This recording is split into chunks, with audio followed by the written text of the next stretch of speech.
तनाव, चाहे आप विद्यार्थी हो, नौकरी पेशा हो, गृहिणी हो या फिर व्यवसायी, तनाव हर किसी की कहानी का हिस्सा बन चुका है। तनाव पहले भी था, आज भी है, बस उसका नेचर बदल रहा है। जो पहले आपको सिर दर्द रहता था नॉर्मल सा, अब वो माइग्रेन में कन्वर्ट हो गया है। तनाव कहीं ना कहीं शारीरिक रूप से भी हमें दुख तकलीफ दे रहा है। जब तक आप अपने शरीर रूप में हैं और ये संसार है, स्ट्रेस कभी खत्म नहीं हो सकता। जिनके परिवार में हार्ट की प्रॉब्लम है, ऐसे लोगों में तो चेस्ट पेन भी डेवलप हो जाता है तनाव की वजह से। तो वो छाती में पेन महसूस करते हैं क्योंकि थोड़ा ध्यान उनका अपने हार्ट की तरफ भी होता है। मान लो आपको ऑफिस में अचानक स्ट्रेस आ गया या आप बंद कमरे में अकेले हैं और आपको स्ट्रेस आ गया, अब एक्सट्रीम लेवल पे आएगा तो आप ना पंखा देखोगे और आप सोचोगे क्यों ना मैं इससे फांसी लगा के लटक जाऊँ, सुसाइड कर लूँ, मेरे जीने का कोई मतलब नहीं है। मैम, आते हैं ऐसे केसेस आपके पास कि हम तनाव में हैं तो हम अभी योगा शुरू करना चाहते हैं, या सडनली बहुत ज़्यादा तनाव आ गया और एंग्जाइटी धीरे धीरे बढ़ रही है तो हम मेडिटेशन करना चाहते हैं, ऐसे लोग आते हैं आपके पास? सबसे ज़्यादा यही केसेस हैं और ये इन केसेस में ये और हो रहा है लोगों को, फीमेल्स को स्पेशली पीसीओडी हो रहा है और इनफर्टिलिटी की प्रॉब्लम कि बच्चा ही नहीं हो रहा, कंसीव ही नहीं हो रहा, इस वजह से। एक डेटा ये बताता है कि अब 13 से 17 साल के जो बच्चे हैं उनमें भी बहुत ज़्यादा स्ट्रेस और एंग्जाइटी बढ़ रही है। वो एग्जाम को लेके हो सकती है, वो कॉम्पिटिशन्स को लेके हो सकती है, और अब एक बड़ा कारण सोशल मीडिया का स्ट्रेस भी आ गया है। तो सोशल मीडिया खुद टाइम बर्बाद कर रहा है और जो प्रोडक्टिव एक्टिविटीज़ हैं, जो एंटरटेनमेंट की बच्चों की रेगुलर एक्टिविटीज़ होनी चाहिए, उनसे बच्चों को खींच रहा है। तनाव कोई बाहरी दुश्मन नहीं है, बल्कि हमारे भीतर की ही एक प्रतिक्रिया है जिसे सही दिशा देकर हम अपनी ताकत बना सकते हैं। जिंदगी की भागदौड़ में एक चीज ऐसी है जो हमें बिना मांगे ही मिल रही है। आज हम बात करेंगे उस चीज की जो हमारे जीवन में चुपचाप आकर बहुत बड़ा असर डालती है, तनाव।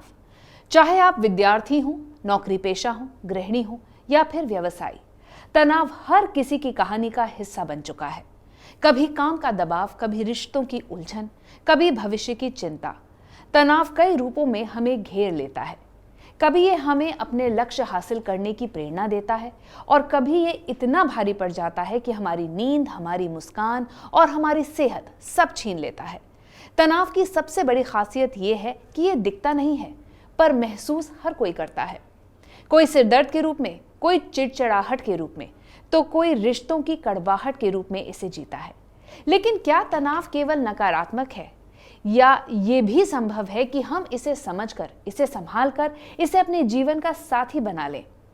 नमस्कार, मैं हूं नंदिता कुडेशिया। बतरस में आज के एपिसोड में हम बात करेंगे तनाव की जड़ों तक जाने की, इसके असर को पहचानने की और सबसे अहम, इससे निपटने के आसान तरीकों की। तो आइए मिलकर ढूंढते हैं तनाव को हराने का आसान तरीका। हमारे साथ इस पर बातचीत करने के लिए दो खास मेहमान मौजूद हैं। डॉक्टर आशीष मित्तल हैं जो कि साइकियाट्रिस्ट हैं, और साथ ही संपूर्णा जी हैं जो कि योगा ट्रेनर हैं। आशीष जी, पहला सवाल, आज तनाव कितना बड़ा दानव बनता जा रहा है हमारे समाज में? नंदिता जी, अगर तनाव की बात करें तो ये आज के समाज में ही दानव नहीं है। लोगों की लाइफ में हमेशा तनाव रहता है। अगर हम पहले ज़माने की बात करें तो लोगों को जो बेसिक ज़रूरतें होती थी, खाने के लिए, पीने के लिए, सोने के लिए, उसके लिए भी तनाव रहता था। ठीक है कि पर्सन है, उसको शिकार करने जाना है या जड़ी बूटी लेके आनी है या फल फ्रूट्स लेके आने हैं अपने परिवार के लिए पुराने ज़माने में, और फिर भोजन करना है, सोते समय उनको पशुओं से बच के रहना है। तो ये उस समय की परिस्थितियाँ थी जो तनाव देती थी। आजकल का जो ज़माना है उसमें डिफरेंट तरीके के तनाव हैं। कोई जैसे स्टूडेंट है, जैसे आपने ही बताया कि उसको अपनी पढ़ाई को लेके चिंता है, कोई प्रोफेशन में है तो उसको अपनी पर्सनल लाइफ को लेके, और अपने जो उसका जॉब है या उसका जो व्यवसाय है उसको लेके उसको तनाव है। कोई गृहिणी है, उसको अपने घर की समस्या का तनाव है। तो तनाव पहले भी था, आज भी है, बस उसका नेचर बदल रहा है। बिल्कुल, तो पहले भी लोग स्ट्रगल कर रहे थे, अब भी कर रहे हैं, और तनाव बरकरार है। संपूर्णा जी, एक चीज़ हम सोशल मीडिया पे बहुत ज़्यादा पढ़ते हैं कि तनाव कहीं ना कहीं शारीरिक रूप से भी हमें दुख तकलीफ दे रहा है। मतलब ये भी कहा जाता है कि अगर आपको फाइनेंशियल स्ट्रेस है तो आपके बैक एक हो जाएगा। आपसे भी सर मैं इसकी राय लूँगी, पर संपूर्णा जी, क्योंकि आप योगा सिखाती हैं, ये हकीकत है क्या? ये सिर्फ मानसिक नहीं है, शारीरिक भी कष्ट पहुँचाता है? हाँ, सीधा सीधा असर इसका पड़ता ही है, क्योंकि जो भी बीमारियां हैं वो साइकोसोमेटिक हैं। पहले आपके मन पे असर डालेंगी, मस्तिष्क पे असर डालेंगी, और उसका रिफ्लेक्शन आएगा पूरे बॉडी में, आपके लीवर में भी, किडनी में भी, और पैनक्रियाज में भी, हार्ट पे भी। हार्ट अटैक, आप पता ही है कितने हार्ट अटैक हो रहे हैं। तो ये आपके डाइजेस्टिव सिस्टम पे भी प्रेशर डालेंगी, आपके नर्वस सिस्टम पे भी, आपके रेस्पिरेटरी सिस्टम पे भी। तो ये सारे सिस्टम आपके डिस्टर्ब हो जाते हैं। तो आप खाना खाते हैं तो आपको डाइजेस्ट नहीं होता है, या फिर ऐसा होता है कि ओवर ईटिंग करने लगते हैं। स्ट्रेस में क्या होता है, कई बार क्या होता है, भूख ही नहीं लगती है, और कई बार ऐसा होता है कि भूख ही भूख लगती है। तो ये दोनों तरह से दिखता है। साथ ही आपको स्ट्रेस है, लगातार स्ट्रेस है, तो आप देखेंगे जो पहले आपको सिर दर्द रहता था नॉर्मल सा, अब वो माइग्रेन में कन्वर्ट हो गया है, विकराल रूप ले लेता है, बहुत विकराल रूप। और पहले कभी आपको जैसे हार्ट में कुछ पेन होता था, आप सोचते थे कोई बात नहीं, चला जाएगा, और एकदम से आपने देखा ही है, एकदम से हार्ट अटैक आ गया। सब हैरान रह जाते कि ये क्या हुआ, अभी तो ठीक थे ये, अभी क्या हुआ। तो बॉडी एक कई महीनों सालों तक उस स्ट्रेस को बर्दाश्त करती रहती है, और हम भी उसको लेते रहते हैं, और हम ध्यान नहीं देते। हमें लगता है कि हो जाएगा, बट जब हम ज़्यादा इग्नोर करते हैं तो बॉडी की भी एक लिमिट है, उसके बाद वो भी मतलब जवाब दे देती है। तो वही है कि आप स्ट्रेस को, अब ये है कि स्ट्रेस तो सबको है। देखिए, जब तक आप अपने शरीर रूप में हैं और ये संसार है, स्ट्रेस कभी ख़त्म नहीं हो सकता। ये जो परिस्थितियां हैं वो भगवान राम के टाइम पे भी थी, कृष्ण के टाइम पे भी थी। ऐसा नहीं है उनका जीवन अच्छा था, और अभी भी है, और जब तक ये दुनिया सृष्टि रहेगी तब तक रहेंगी ये बीमारियां, ये परेशानी और ये स्ट्रेस। अब ये है कि आप उस सिचुएशन को किस तरह से हैंडल करते हो कि वो आपके दिल पे, दिमाग पे, शरीर पे असर ना डाल पाए, वो आपको प्रभावित ना कर पाए, मतलब उसके दुष्प्रभाव ना हो पाए।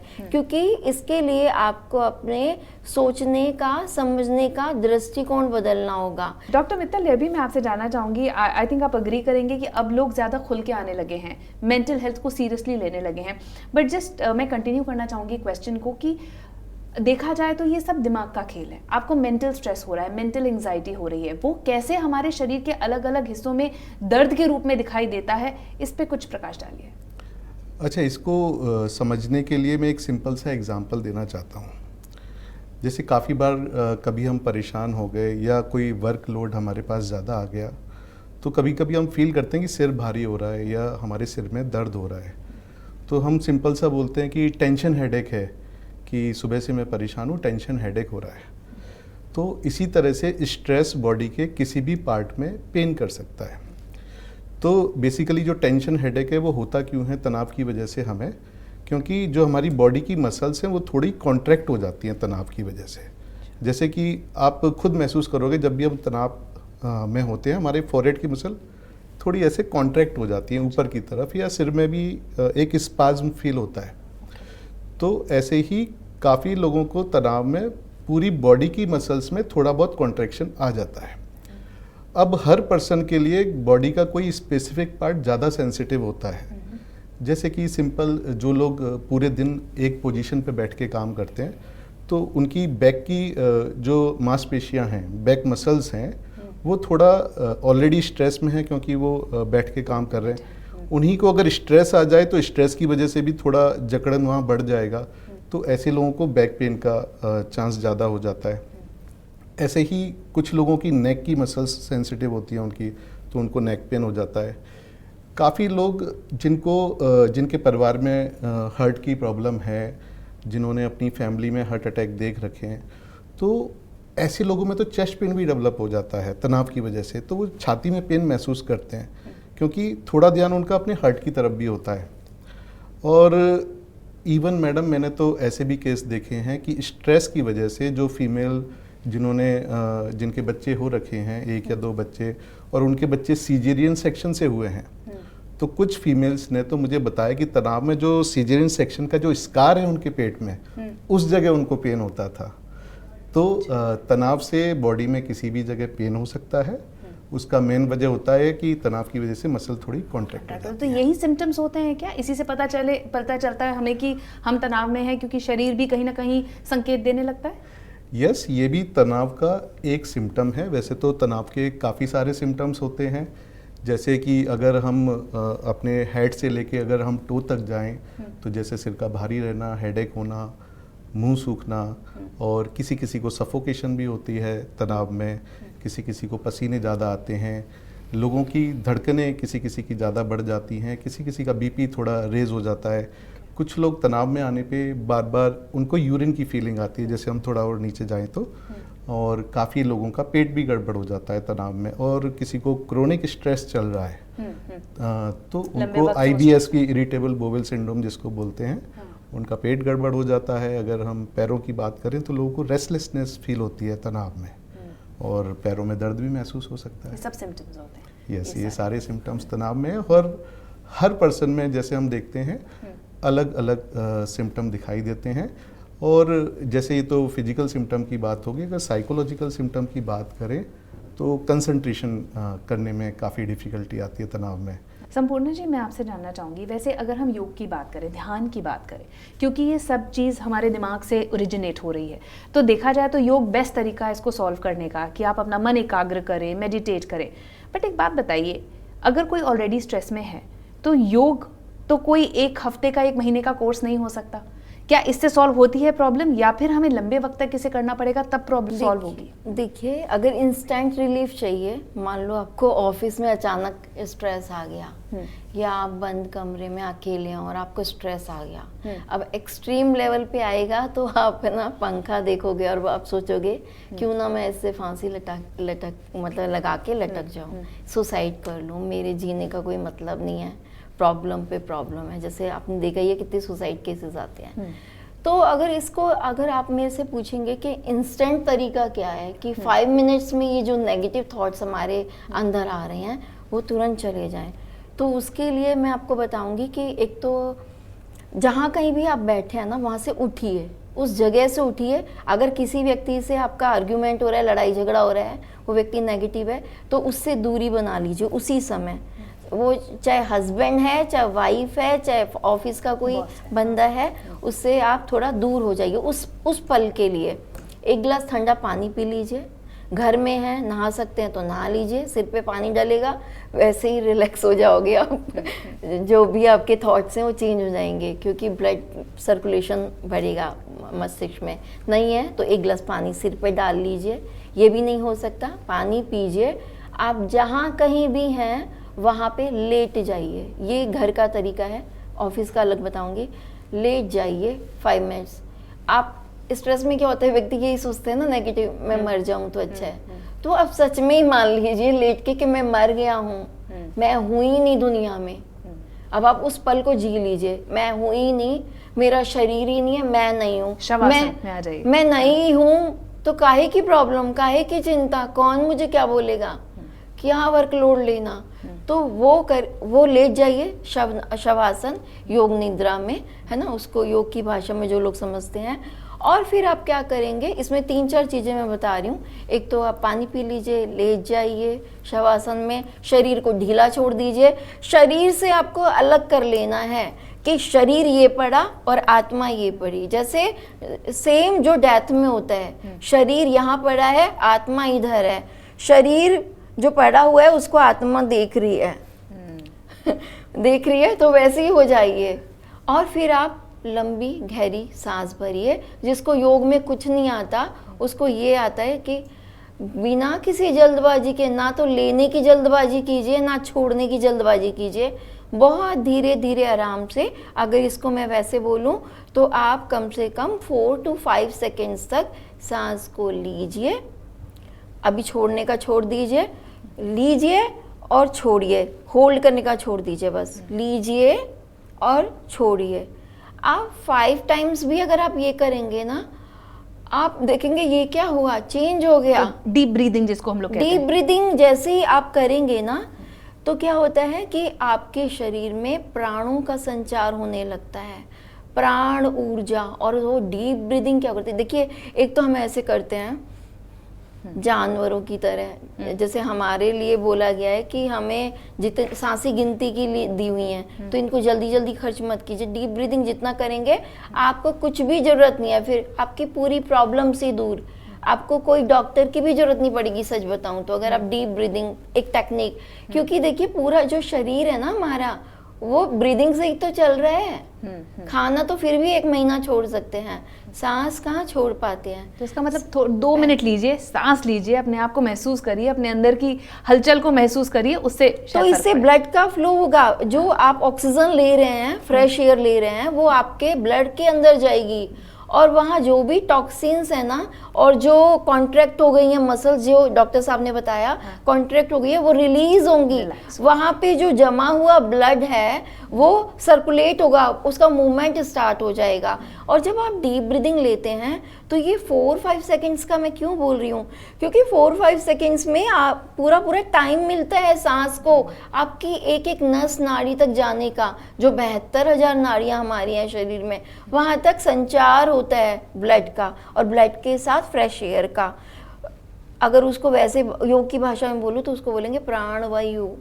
प्राणवायु जिसकी वजह से आप जीते हैं, सांस की वजह से आप जिंदा नहीं है, आप याद रखिएगा।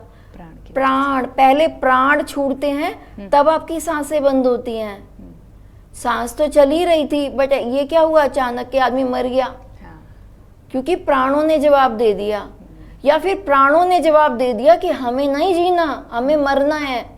वो बंदा सुसाइड करने के नए नए तरीके सोचेगा। मेरे पास ऐसे बहुत सारे केसेस आते हैं जब वो बोलते हैं कि हम मैम इनके बाथरूम में भी इनके साथ जाते हैं कि ये सुसाइड नहीं कर लें, कभी इन्होंने नस काट ली, कभी पंखे से लटक गई। एक्सट्रीम केसेस में ये होता है। तो ये धीरे धीरे होता है, तो एक्सट्रीम तक नौबत ही ना आए, इसलिए आप बहुत सिंपल, ये कोई बहुत बड़ी बड़ी टेक्निक मत कीजिए। आप ऑफिस में हैं तो ऑफिस में कर लीजिए, ये इंस्टेंट तरीका है, बट आप सोचिए कि इंस्टेंट से ज़्यादा उसके ऊपर मत करिए। आप है ना डेली रूटीन बनाइए इसका, कि आप बहुत ज़्यादा बिजी भी हैं तो 10 मिनट्स निकालिए।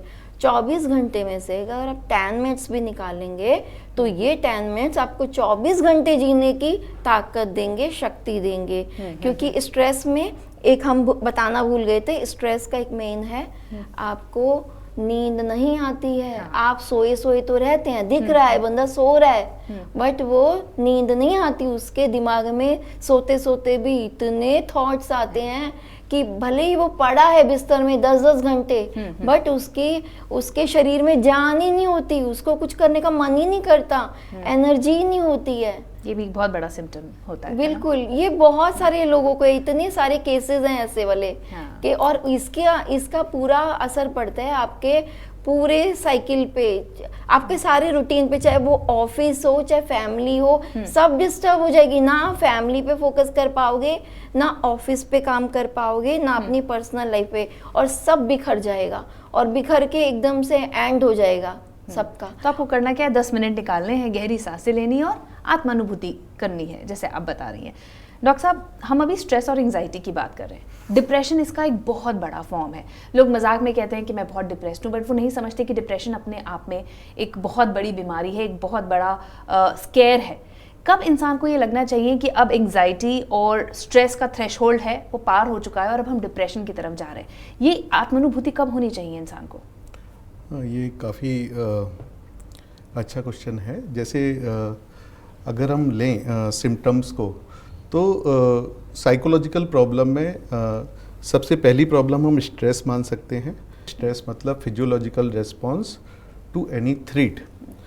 तो कोई थ्रेट आई, उस समय आप परेशान हुए, तो वो तो हो गया स्ट्रेस। अगर यही सिम्टम्स बढ़ जाएं कि लाइफ में सब कुछ अच्छा चल रहा है, कोई भी थ्रेट नहीं है, फिर भी पर्सन परेशान है, उसको नेगेटिव थॉट आ रहे हैं अपने करंट के लिए, फ्यूचर के लिए, पास्ट के लिए, उसको गिल्ट आ रहा है, वो बैठे बैठे अगर रेस्टलेस फील करते हैं, बीच बीच में दिल की धड़कन बढ़ जाए, पसीने ज़्यादा आएँ, अलग अलग जगह पेन होना उनको चालू हो जाए, नींद अफेक्ट हो जाए, खाना पीना अफेक्ट हो जाए, काम करने की क्षमता अफेक्ट होने लगे, और ये सिम्टम्स आपके कुछ हफ्तों तक चलने लगे, तो उसको फिर हम एंजाइटी डिसऑर्डर बोलते हैं। और इसमें किस लेवल पे हमें हेल्प सीख करनी चाहिए प्रोफेशनल की, मनोचिकित्सक के पास कब आना चाहिए? देखिए, जो स्ट्रेस है उसमें स्ट्रेस मैनेजमेंट टेक्निक्स होती हैं बहुत सारी। अगर पर्सन वो फॉलो करते हैं तो वो स्ट्रेस से डील कर सकते हैं। एंजाइटी की प्रॉब्लम काफ़ी बार एंजाइटी की सीवियरिटी पे डिपेंड करती है। तो यूजुअली हम एंजाइटी को माइल्ड, मॉडरेट, सीवियर की पर्सन की लाइफ में कितना डिसफंक्शन हो रहा है एंजाइटी की वजह से, तो वहाँ लेबल करते हैं। अगर पर्सन को माइल्ड प्रॉब्लम है तो वो थेरेपिस्ट के पास जा सकते हैं, जिसमें कि रिलैक्सेशन एक्सरसाइज थेरेपिस्ट कराते हैं। योगा थेरेपिस्ट के पास जा सकते हैं, मैडम उनको एंटी एंजाइटी कुछ एक्सरसाइज सिखाएंगी, वो हेल्प करती हैं। और फिर साथ में CBT, कॉग्निटिव बिहेवियर थेरेपी, वो एंजाइटी को मैनेज करने में हेल्प करती है। एंजाइटी किसी की ज़्यादा बढ़ गई, मॉडरेट टू सीवियर एंजाइटी है, तो वहाँ थेरेपीज़ के अलावा, रिलैक्सेशन एक्सरसाइज, योगास के अलावा मेडिसिन की ज़रूरत पड़ती है।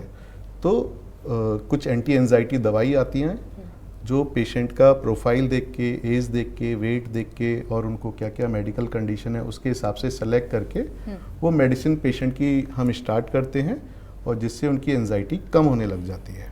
मैम, आते हैं ऐसे केसेस आपके पास कि हम तनाव में हैं तो हम अभी योगा शुरू करना चाहते हैं, या सडनली बहुत ज़्यादा तनाव आ गया और एंजाइटी धीरे धीरे बढ़ रही है तो हम मेडिटेशन करना चाहते हैं, ऐसे लोग आते हैं आपके पास? सबसे ज़्यादा यही केसेस हैं, और ये इन केसेस में ये और हो रहा है लोगों को, फीमेल्स को स्पेशली PCOD हो रहा है, और इनफर्टिलिटी की प्रॉब्लम कि बच्चा ही नहीं हो रहा, कंसीव ही नहीं हो रहा, इस वजह से, टेंशन की वजह से। हाँ, स्ट्रेस, हाँ, एंजाइटी, डिप्रेशन की वजह तो से। क्या आप सजेस्ट करती हैं उनको कि योग को एक रूटीन बना लेना चाहिए, या आप स्पेसिफिक योग और ध्यान की चीज़ें बताती हैं कि वो इमीडिएट प्रॉब्लम सॉल्व हो जाए? कैसे योग इसको डील करता है, हम ये जानना चाहते हैं। देखिए कि हम एक तो उनसे इनकी सारी प्रॉब्लम्स सुनते हैं, जो भी है, पर्सनल प्रॉब्लम्स भी हो सकती हैं, फिर उनको उस प्रॉब्लम को टैकल करना, हैंडल करना सिखाते हैं कि उसको कैसे करना है। उसको ज़्यादा वैल्यू नहीं देनी है, उसको पे ज़्यादा रिएक्ट नहीं करना है, उसको इजी वे में लेना है, और हम उनकी विल पावर पे ज़्यादा फोकस करते हैं। अगर उनकी विल पावर स्ट्रॉन्ग होगी, कॉन्फिडेंस लेवल अप होगा, तो वो इन प्रॉब्लम्स को हंसते हंसते सहती हैं। तो ये हम सिखाते हैं उनको। अब देखिए, अगर किसी को स्ट्रेस रहता है तो थेरेपीज़ में मैं आपको बताती हूँ, हेड मसाज बहुत अच्छी होती है थेरेपीज़ में, और एक शिरोधारा बहुत अच्छी होती है, आयुर्वेदा में भी वो है। हेयर प्रॉब्लम्स के लिए भी अच्छी होती है, स्ट्रेस, एंजाइटी, डिप्रेशन, नींद नहीं आना, सिर दर्द, माइग्रेन, इन सब में। वैसे मैं बताऊं तो सब में ही सारी प्रॉब्लम्स में काम करती है, क्योंकि ये हमारा सॉफ्टवेयर है।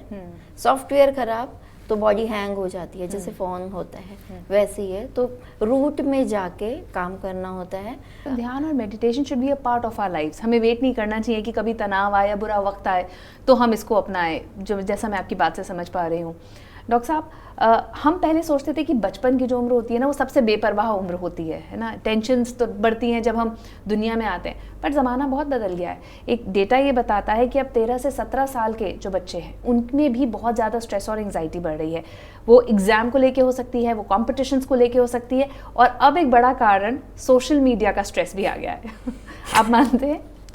यस, सोशल मीडिया का बहुत बड़ा स्ट्रेस है, और सोशल मीडिया खुद तो स्ट्रेस करता ही है, लेकिन उसकी वजह से जो बच्चों का टाइम जा रहा है ना सोशल मीडिया यूज़ करने में, तो उनका जो टाइम दूसरे बच्चों से मिलने में, सोशलाइजेशन में, रियल सोशलाइजेशन में, नॉट वर्चुअल सोशलाइजेशन, और जो प्ले की एक्टिविटी हैं, जो फिजिकल प्ले बच्चे करते थे, क्रिकेट खेलते थे, फुटबॉल खेलते थे साथ में, बैडमिंटन खेलते थे, या गप्पे ही लड़ाते थे साथ में पड़ोसियों के साथ बैठ के, पड़ोस के बच्चों के साथ बैठ के।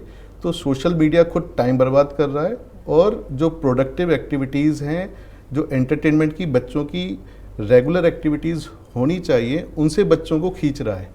तो उसकी वजह से सोशल मीडिया स्ट्रेस बढ़ा रहा है। और प्लस मैचअप करने के लिए आप दूसरों को देखते हैं कुछ करते हुए, आपको लगता है ये मुझे भी करना है। ये भी एक बहुत बड़ा फैक्टर है जो हमारी साइकी के संग बहुत मैसअप करता है। यस, अनरियलिस्टिक एक्सपेक्टेशन है। बच्चे सोशल मीडिया पे आजकल पोस्ट भी डालने लग जाते हैं, तो वो देखते हैं कि कितने लाइक आ रहे हैं, कितने कमेंट आ रहे हैं, तो उनकी कितनी एक्सेप्टेंस है सोसाइटी में, वो केवल सोशल मीडिया से वो निर्धारित करने लग गए हैं। तो अगर कोई उनके पिक्चर पे कोई लाइक नहीं आता तो उनको लगता है कि मुझे कोई लाइक नहीं कर रहा है। स्पेशली टीनेज जो आपने बताया 13 से 17 साल की उम्र, उसमें बच्चे बहुत सेंसिटिव होते हैं इन चीज़ों के लिए और वो स्ट्रेस में आ जाते हैं। बिल्कुल, वैलिडेशन कहीं ना कहीं हम एक वर्चुअल वर्ल्ड से ढूंढने लगे हैं। आंकड़ों की मैं बात कर रही हूँ, देखने में आया है कि अलग अलग उम्र के पड़ाव में तनाव की अलग अलग वजह होती हैं। जैसे कि मैंने आपको बताया बच्चों का 18 से 25 साल की उम्र के लोगों में सबसे ज़्यादा तनाव के मामले सामने आते हैं और उसका कारण कई होते हैं। उसके कारण हो सकते हैं कॉलेज, नौकरी का प्रेशर हो सकता है, रिश्तों में अस्थिरता भी हो सकती है। थोड़ा आगे बढ़ते हैं, 26 से 45 साल में अगर जाते हैं तो नौकरी का दबाव तो है ही, परिवार और बच्चों की जिम्मेदारी के एडिशनल स्ट्रेस आ जाता है, आर्थिक तनाव भी रहने लगा है। 46 से 60 साल की उम्र में देखें तो कैरियर में स्थिरता एक बहुत बड़ा इशू बन जाता है, क्योंकि आप second part of your life में हैं और साथ में बच्चों का भविष्य की चिंता बढ़ जाती है। 60 साल की उम्र के जो ऊपर के लोग होते हैं, सीनियर सिटीजन्स, उनकी अलग टेंशन है, उनको स्वास्थ्य को लेकर तो तनाव रहता ही है, उनको अपने बच्चों से दूर रहने का भी एक तनाव हो सकता है, आगे की भी चिंता हो सकती है। सवाल मेरा आप दोनों से एक एक करके मैं पूछूंगी, उम्र के अलग अलग पड़ाव में ये जो तनाव की वजह है, क्या आपको लगता है कि इसको डिवाइड होना चाहिए कि इस उम्र में ध्यान करना चाहिए, इसमें चिकित्सा करनी चाहिए, इसमें योग करना चाहिए, या हर उम्र में हर चीज़ ज़रूरी है? ये तो पार्ट ऑफ लाइफ है, ये तो जीवन जीने का तरीका है। ये तो स्टार्टिंग से ही हम करते थे, अब हम नहीं करते। जैसे मसाज है, मालिश है, बचपन में भी करते थे, बड़े होके भी करते थे, अब हमने छोड़ दिया। अब हम उसको ऐसे करते हैं कि मंथली, या अब हमने स्पा एक्सप्लोर कर ली है, जो कि एक फैंसी चीज़ हो गई, हम बेसिक चीज़ से दूर चले गए। हाँ, वही तो देखिए, एक तो सात्विकता अपनाएं। एक तो मैं तनाव क्या एक मेन कारण होता है, अगर आप नॉन वेज खाते हैं तो वो भी हो सकता है। आप देखें कि आप बहुत ज़्यादा स्पाइसी और ऐसा वाला चीज़ तो नहीं खा रहे जो आपके शरीर को ख़राब कर रहा है, डाइजेस्ट नहीं हो रहा वो खाना, गैस बना रहा है, एसिडिटी बना रहा है। क्योंकि अगर एसिडिटी और गैस बन रही है, वो सीधा दिमाग पे असर डालती है, वो आपके जॉइंट्स को ख़राब करती है, दिमाग पे असर डालेगी, आपको बर्पिंग की प्रॉब्लम होगी, खट्टी डकार आएंगी, सिर दर्द होगा, माइग्रेन होगा, आपको चिड़चिड़ाहट आएगी, गुस्सा आएगा बहुत ज़्यादा, आप ठीक नहीं रहोगे। तो आप अपने सारी चीज़ों पे ध्यान दीजिए। आप मतलब सोशल भी रहिए, अपने लाइफस्टाइल को देखिए, आप अपने एम को देखिए, अपना टाइम मैनेजमेंट कीजिए, आप अपने खाने पीने पे ध्यान दीजिए, आप अपनी स्पिरिचुअल लाइफ को भी देखिए। ये नहीं है कि आप केवल संसार, ये मेरा पति, ये मेरे बच्चे, बस यही हो गया आपका। क्योंकि जब ये सब कहीं ना कहीं लात मारेंगे तो आपको भगवान ही याद आएंगे। तो अध्यात्म से ऊपर कुछ नहीं है। देखिए, आप कितने ऋषि मुनि सब लोग घूम फिर के अध्यात्म में ही आते हैं, अपना करोड़ों अरबों की प्रॉपर्टी दान करके अध्यात्म में ही आते हैं। तो छोड़ने की कुछ जरूरत नहीं है, बैलेंस करिए लाइफ को, तब वो सब ठीक रहेगा। अगर आप बैलेंस करेंगे तो आप जो भी है खा रहे हैं, पी रहे हैं, जिस हवा में वातावरण में सांस ले रहे हैं वो शुद्ध होनी चाहिए। बाहर अगर आप नहीं जा पा रहे हैं, आप अगर ऑनलाइन कुछ कर रहे हैं, घर में ही ऑफिस खोला हुआ है, तो 5 प्लांट्स लगा लीजिए, ऑक्सीजन प्लांट्स, जो आपको 24 आवर्स ऑक्सीजन ही देते हैं। क्योंकि जितनी बॉडी में ऑक्सीजन जाएगी ना, उतना आपका स्ट्रेस खत्म होता है, रिलैक्स। हाँ। डॉक्टर साहब, आपसे मैं जानना चाहूँगी सेम चीज़ कि उम्र के अलग अलग पड़ाव में, अब आप इतने समझदार, हम 18 साल की उम्र में नहीं होते हैं कि हमें नेगेटिव लोगों से दूर रहना है, तब ये वो उम्र होती है जब आप एक्सप्लोर कर रहे होते हैं। तो इसीलिए मेरा सवाल है कि अलग अलग पड़ाव में तनाव से दूर रहने के लिए क्या साधन अपनाने चाहिए? एक तो तनाव से दूर रहने के लिए जो बेसिक चीज़ें हैं वो तो हर उम्र में काम करेंगी आपकी। जैसे कि सिंपल जो एग्जांपल मैं बता रहा था, किसी की क्षमता अगर 20 स्ट्रेस लेने की है, अगर वो उसको बढ़ा ले, उसको 50 कर ले, तो जो 20 से 50 के बीच का अगर कोई स्ट्रेस आया उसकी लाइफ में, क्योंकि उसकी क्षमता बढ़ गई है, तो वो उसको फील नहीं होगा, तो उसको स्ट्रेस के सिम्टम महसूस ही नहीं होंगे। इसकी क्षमता को हम बड़ा कैसे कर सकते हैं, इस क्षमता को हम बड़ा कैसे कर सकते हैं? तो उसके लिए जैसे योगा अगर लोग करते हैं, मेडिटेशन करते हैं तो वो अंदर से स्ट्रांग बनते हैं, साइकोलॉजिकली स्ट्रांग बनते हैं। दूसरा, योगा, मेडिटेशन, रिलैक्सेशन एक्सरसाइज से हमारी बॉडी रिलैक्स फेज में रहती है। तो जो स्ट्रेस का एक सिम्टम होता है कि मसल कॉन्ट्रैक्ट हो जाती हैं, तो जब आपकी मसल्स ऑलरेडी रिलैक्स हैं तो ओबियसली कॉन्ट्रैक्शन उस पर ज़्यादा असर या एडवर्स इफेक्ट नहीं दिखाएगा। दूसरा, जो स्ट्रेस मैनेजमेंट में हम जो देखते हैं, जो रूटीनली सारी एज ग्रुप के लोगों को चाहिए, प्रॉपर स्लीप लेना, कि एक अपना सोने का उठने का टाइम आप फिक्स करेंगे। तो जब आपकी स्लीप प्रॉपर आई है आपको, तो आपकी कंसंट्रेशन अच्छी है, तो बाहर से कोई तनाव आ रहा है तो उस चीज़ को आप बेटर सॉल्व कर सकते हैं, तनाव को आप अच्छी तरह से झेल सकते हैं। एक एडिक्शन से दूर रहना, किसी भी तरह के एडिक्शन से, क्योंकि वो हमारी शारीरिक क्षमता को कम कर देता है। आप ये मानती हैं कि योग, ध्यान, ये सब स्कूल लेवल पे ही लोगों को सिखाना चाहिए, अनिवार्य करना चाहिए? वही मैं बताना वाली थी, आप कह रहे थे ना वो जो बच्चों सोशल मीडिया और ये सब, तो देखिए मैं ये समझती हूँ कि बच्चों पर सारा इल्ज़ाम ना लगाएं। मैंने देखा है पेरेंट्स भी सारे दिन भर फ़ोन में लगे रहते हैं, और दोनों क्योंकि वर्किंग भी हैं, है ना, फादर मदर दोनों वर्किंग है, तो बच्चे अकेले रहते हैं। अब वो अकेलेपन में स्कूल से आए 2 बजे, मम्मी पापा तो शाम को या रात में आएंगे, तो वो इन्हीं चीज़ों में अपना वक्त गुजारते हैं। तो पहले ये कल्चर नहीं था, पहले हम जॉइंट फैमिली में रहते थे, तो दादा दादी और चाचा चाची सब बड़ा परिवार करते थे, ध्यान रखते थे बच्चों का। बट अभी ये है कि बच्चे अब क्या करें। तो अगर आप बच्चों को केवल लेक्चर मत दीजिए, अगर आप बोलोगे कि बेटा आप ध्यान करो, है ना, आप योगा करो, आप उनको मत दीजिए, आप खुद लेके बैठ जाइए अपने बच्चों को कि चलो 5 मिनट हम करते हैं, चलो हम एक गेम खेलते हैं, चलो आईज क्लोज करो, देखते कौन ज़्यादा देर तक सांस लेता है, कौन ज़्यादा देर तक सांस को होल्ड करता है, कौन छोड़ता है। तो इससे उनकी लंग्स कैपेसिटी बढ़ेगी, प्लस उनका कंसंट्रेशन लेवल बढ़ेगा, क्योंकि बच्चों को फोकस करना बहुत ज़रूरी होता है स्टडी में, और कंसंट्रेशन पावर बढ़ेगी, फोकस बढ़ेगा, तो वो और अच्छे से ध्यान दे पाएंगे। एक योग में होती है त्राटक क्रिया। त्राटक क्रिया से क्या होता है, एक तो अगर आप बच्चे हैं तो कॉन्फिडेंस लेवल तो बढ़ेगा, बड़े हैं तो आपकी आई कांटेक्ट बहुत बढ़ता है। आप अगर आपका कोई इंटरव्यू फेज आप करने वाले हैं तो वो आपके लिए बहुत अच्छा रहता है। प्लस हजारों साल पहले बोला जाता था, टेक्स्ट बुक्स में भी लिखा हुआ है, ग्रंथों में, त्राटक एक ऐसी क्रिया है जिससे आप किसी को भी सम्मोहित कर सकते हैं। कोई व्यक्ति आपकी बात नहीं मान रहा, गलत रास्ते पे चल रहा है, तो आप केवल देखोगे, अपनी दृष्टि डालोगे और वो व्यक्ति आपकी बात मानने लगेगा। कोई तो मैजिकल पावर है। क्या है ये? क्या है इस क्रिया के बारे में बताइए। त्राटक क्रिया है ये। त्राटक मतलब हमारी थर्ड आई पर हमको फोकस करना, और इसको कई तरह से किया जाता है। ज्योति त्राटक भी होता है, मून त्राटक भी होता है, मून चंद्रमा पे त्राटक करना, है ना जी। हाँ, अभी मेरे को ध्यान आया कि स्ट्रेस अगर आपको है तो पूर्णमासी के दिन जब पूरा चांद निकले तो मून त्राटक कीजिए। तो त्राटक का मतलब है अपना कंसंट्रेशन वहां पर रखिए, अगर मैं सही समझ रही हूँ। आप अपने बाहर की, संसार की दोनों आईज को, अगर आप ध्यान में कर रहे हैं तो इस तरह से, वैसे अगर आप त्राटक कर रहे हैं तो ज्योति त्राटक पे कीजिए, आप फ्लेम पे, कैंडल पे कीजिए। आपने प्राचीन समय में सुना होगा। हमने ये देखा कि अगर हमको स्ट्रेस हो रहा है तो कैसे डील करना है, परिवार को कैसे डील करना है, एक बार क्विकली बता दीजिए। अगर हम देखते हैं कि हमारे परिवार में कोई स्ट्रेस्ड है तो कैसे हम उनकी हेल्प कर सकते हैं? तो एक तरह से हम उनका बिहेवियर ऑब्जर्व कर सकते हैं। जैसे मैंने जो स्ट्रेस मैनेजमेंट की टेक्निक बताई, तो अगर हम बड़े हैं परिवार के, बच्चे को कोई दिक्कत आ रही है तो ये चीज़ें हम उनको गाइड करके बता सकते हैं। और दूसरा, एक वेंटिलेशन का मीडियम प्रोवाइड कर सकते हैं उनका, कि वो अपनी प्रॉब्लम हमसे शेयर करें, और जहाँ हम उनकी प्रॉब्लम को सॉल्व कर सकते हैं वहाँ पे हम हेल्प करें। बच्चा प्रॉपर स्लीप ले, या जो हमारे फैमिली मेम्बर हैं वो प्रॉपर स्लीप लें, उनको कोई दिक्कत आ रही है तो उसमें हेल्प करें। और सबसे इम्पोर्टेंट चीज़, समाज में क्या है कि सारी चीज़ों को हम स्ट्रेस समझते हैं।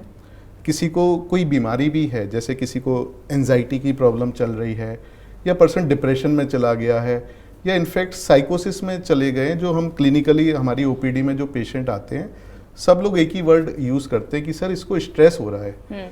जब हम एनालाइज करते हैं तो यूजुअली उनको बीमारियां होती हैं। किसी को एंजाइटी है, किसी को सोशल एंजाइटी है, किसी को ओसीडी हो रही है, किसी को सीवियर डिप्रेशन में पेशेंट है, साइकोटिक है।